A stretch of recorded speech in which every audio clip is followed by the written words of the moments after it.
c'est tout. Bienvenue au 14e jour de la guerre en Iran. Jetons un coup d'œil à la situation. De manière générale, on peut dire jusqu'à présent que les États-Unis et Israël dominent totalement la supériorité aérienne en Iran. La flotte iranienne a presque totalement été détruite. L'armée de l'air est à peine encore opérationnelle.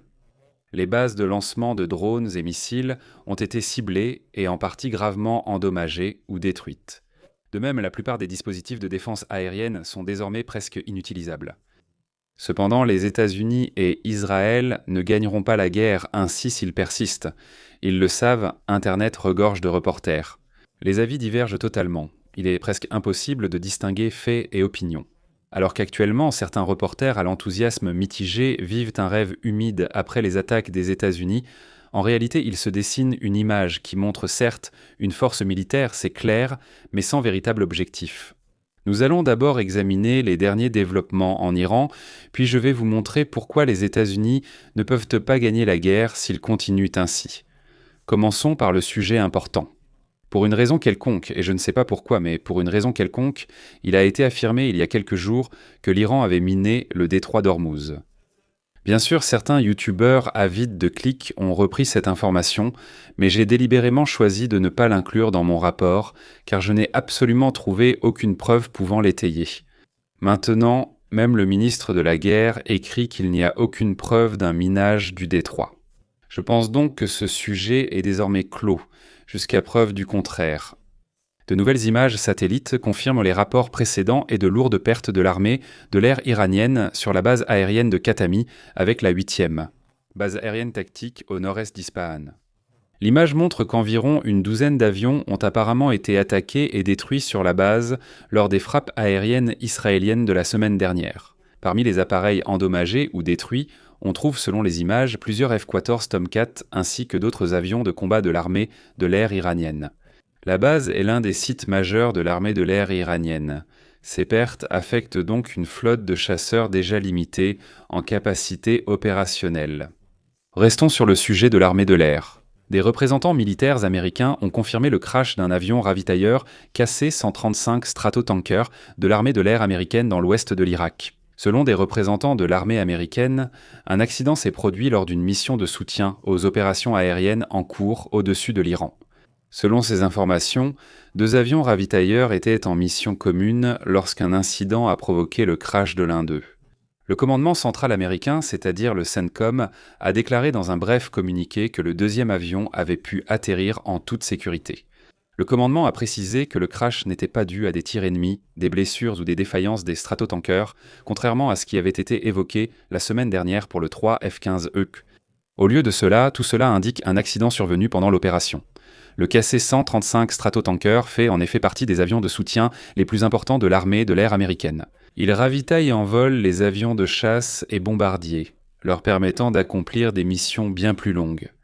L'équipage minimum d'un KC-135 se compose de 3 personnes, le pilote, le copilote et un opérateur de perche appelé Boom Operator, qui est responsable du ravitaillement des autres avions. Les États-Unis signalent cependant 6 personnes qui sont très probablement décédées. Voici d'ailleurs une photo du 2e ravitailleur après l'atterrissage. Dieu merci. Heureusement, certains prennent des photos sur l'aérodrome que je peux commenter. Je ne suis pas expert, mais cela ne semble pas résulter d'une tentative d'abattage, car aucune trace de fragmentation n'est visible sur la dérive, contrairement à ce qui apparaît lors d'une attaque anti-aérienne. Si je trouve une image, je peux l'afficher pour voir à quoi cela ressemble normalement. Ici, ça a l'air beaucoup trop propre, et pour moi, on dirait qu'ils sont entrés en collision à cet endroit. Les États-Unis envisagent de libérer une partie de leurs réserves de pétrole, selon le président Trump lors d'une interview sur Local 12. Selon lui, Washington prévoit de réduire un peu les réserves afin de faire baisser le prix du pétrole. En augmentant l'offre sur le marché, on espère atténuer la hausse des prix de l'énergie. Les réserves des États-Unis se trouvent principalement sur la côte du Golfe, au Texas et en Louisiane. Elles comprennent actuellement environ 415 millions de barils de pétrole brut, soit une quantité qui correspond à peine à la consommation mondiale de pétrole, pendant 4 jours. La libération de ces réserves sert généralement en cas de crise ou de fortes variations de prix pour stabiliser temporairement le marché de l'énergie. C'est là que surgit le premier problème. En effet, l'évolution actuelle de la guerre entre les États-Unis, Israël et l'Iran révèle un problème stratégique fondamental. La stratégie militaire des États-Unis et d'Israël produit certes des effets tactiques, mais n'a jusqu'à présent abouti à aucun résultat stratégique clair. Si le schéma des opérations menées jusqu'à présent se poursuit, une véritable victoire militaire est extrêmement improbable. Au début de l'opération, les États-Unis et Israël ont misé sur un concept classique de la guerre aérienne moderne, l'élimination rapide du commandement adverse. Dans les premiers jours, ils ont surtout éliminé des figures centrales de la sécurité iranienne, dont des commandants militaires, des hauts représentants des gardiens de la Révolution et d'autres dirigeants clés. Ce type de frappe de décapitation, c'est-à-dire la destruction ciblée d'un système de commandement, fait partie depuis des décennies de l'arsenal des stratégies militaires occidentales, surtout celles des États-Unis, et a déjà été utilisé lors de conflits précédents. Cependant, le problème principal de cette stratégie apparaît aussitôt. Les structures de commandement sont remplaçables. Les États, en particulier les systèmes autoritaires avec des structures de pouvoir fortement idéologisées, surtout ici dans un État très islamique, sont préparés à compenser rapidement les pertes au sein de la direction. C'est exactement ce qui s'est passé en Iran. En très peu de temps, la direction politique a été réorganisée et la succession établie, poursuivant la même ligne politique qu'auparavant. Ainsi, le coup initial perd une grande partie de son impact stratégique. Même si certaines personnes sont éliminées, le problème demeure. Les systèmes restent intacts dans leur ensemble. Au contraire, de telles attaques peuvent même produire l'effet inverse en renforçant davantage la cohésion interne et en accentuant les récits anti-occidentaux. Un autre problème stratégique, le deuxième, est l'absence d'une opposition interne qui pourrait ou serait soutenue militairement ou politiquement. Historiquement, les interventions militaires ne réussissent souvent que lorsqu'elles sont accompagnées d'une force locale, qui peut prendre le pouvoir après la chute d'un gouvernement. Dans ce conflit, une telle structure n'est pas encore visible. Il n'existe aucun mouvement organisé à l'intérieur du pays qui collabore ouvertement avec les États-Unis ou Israël, ou qui serait capable d'établir un système gouvernemental alternatif, par exemple pro-occidental ou proche des intérêts de l'agresseur. Sans cette force interne, l'approche intérieure, surtout militaire, se limite aux frappes aériennes et à des attaques ciblées contre l'infrastructure. Ces attaques détruisent des installations militaires et affaiblissent temporairement les capacités, comme avec la force aérienne, mais ne modifiant pas la situation politique du pays. L'Iran semble adopter une stratégie axée sur le temps et la pression économique. Militairement, Téhéran est clairement inférieur aux États-Unis, mais des stratégies asymétriques permettent de prolonger le conflit et d'augmenter les coûts pour l'adversaire. Un élément central de cette stratégie est la perturbation de l'infrastructure énergétique régionale. Les attaques contre les raffineries, les installations énergétiques ou les voies de transport ont un impact direct sur la grande stabilité des marchés mondiaux de l'énergie. L'interruption temporaire de la production des raffineries dans la région, ainsi que les restrictions dans le détroit d'Ormuz, commencent à montrer leurs premiers effets. De telles perturbations ne provoquent pas seulement des problèmes au niveau régional, mais ont également des conséquences immédiates pour l'ensemble du marché mondial, en particulier pour les économies occidentales qui dépendent fortement de la stabilité des prix de l'énergie. Ainsi, le conflit prend de plus en plus une dimension économique.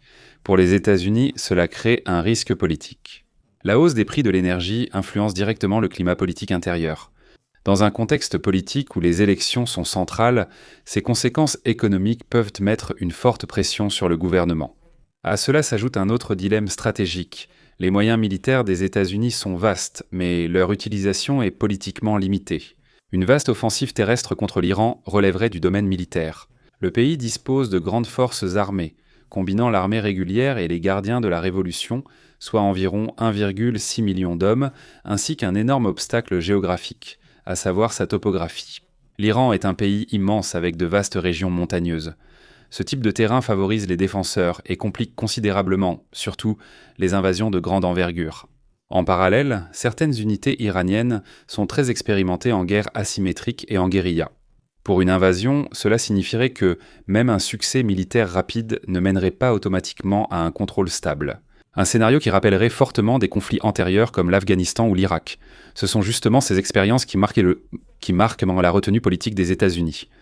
Une invasion à grande échelle mobiliserait d'énormes ressources financières et militaires et pourrait durer des années, voire des décennies. C'était pareil pour l'Afghanistan, on ne savait pas non plus, et on est là maintenant.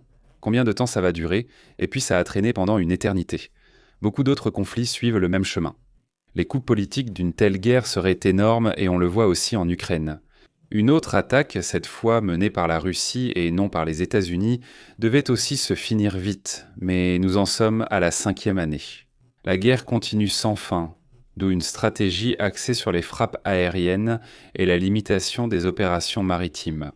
2 groupes de porte-avions et leurs navires de guerre forment la base de la présence militaire. Ces forces peuvent attaquer des cibles en continu. Mais elles ne conviennent pas à la gestion d'un grand pays, ni sur le plan politique ou militaire, surtout pas depuis les airs. Cela conduit à un autre problème central, l'absence d'un état final clairement défini pour la guerre. Les opérations militaires nécessitent un objectif politique clair. Un point à partir duquel on peut déclarer que l'opération a été menée à bien. Au début du conflit, plusieurs objectifs ont été évoqués. Affaiblir l'axe de la résistance, détruire le programme de missiles iraniens, neutraliser les capacités militaires et, parfois, envisager un changement de régime. Mais plus ce conflit dure, plus ces objectifs disparaissent de la communication officielle. En particulier, le changement de régime est désormais à peine mentionné. Même les décideurs politiques reconnaissent que cet objectif est difficilement atteignable. Il y a eu une conférence très intéressante le 10 mars où le ministre des Affaires étrangères, Rubio, n'a même plus mentionné cet objectif. Sans objectif final clair, il se crée donc un vide stratégique. Les frappes aériennes peuvent se poursuivre, mais elles ne mènent pas nécessairement à une situation où une victoire est clairement identifiable. Les infrastructures peuvent être détruites puis reconstruites. Les installations militaires peuvent être atteintes, mais le système qui les gère subsiste et peut en acquérir d'autres. Du point de vue iranien, cette situation pourrait précisément faire partie d'une stratégie à long terme. Prolonger le conflit aussi longtemps que possible, augmenter les coûts de la guerre, tout en assurant sa propre survie militaire et en consolidant davantage le maintien du régime au pouvoir. Même si certaines installations sont détruites, que des maisons sont démolies, etc., elles peuvent être remplacées un jour. Ce qui est décisif dans cette perspective, ce n'est pas seulement le succès militaire immédiat, mais surtout la pression politique et économique exercée sur l'adversaire. Si cette dynamique se poursuit, le conflit pourrait entrer dans une phase où les 2 parties essaieront de présenter leur propre récit. Les États-Unis pourraient déclarer avoir atteint leurs objectifs militaires et se retirer en affirmant la fin de la guerre après avoir éliminé certaines politiques ou capacités militaires. Dans le même temps, l'Iran diffuserait sa propre version du conflit et affirmerait avoir survécu à l'attaque et avoir résisté aux États-Unis. Le régime reste en place, tout continue comme avant. Maintenant, ils reconstruisent et tout le monde déteste encore plus l'Occident. Cela crée un scénario extrêmement problématique d'un point de vue stratégique. Une guerre sans victoire claire, mais avec des coûts élevés pour toutes les parties impliquées.